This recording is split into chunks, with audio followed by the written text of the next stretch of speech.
Friends, ये है प्यारा सा हसनैन और हमने ये पार्टनर से शॉपिंग की है। चावल, कुछ ऑयल, कुछ बटर और ये देखें, ये इधर से हमने शहद ख़रीदा है। ये बहुत ज़बरदस्त शहद है और ये मक्खन और ये जैतून का तेल, जूस वगैरह। और ये देखें जी, आपको ये दिखाते हैं, ये देखें कितना ज़बरदस्त है। और ये देखें टमाटर, इधर देखें किस किस तरह के हैं। ये देखें मेरे अल्लाह पाक की शान है। ये देखें छोटे छोटे और ये बिल्कुल ताज़ा।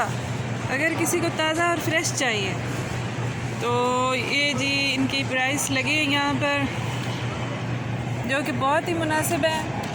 और यहाँ पर देखें ताज़ा सब्ज़ियाँ और ये फ्रूट है, ये देख सकते हैं आप कितने ज़बरदस्त पैकिंग में ये सब।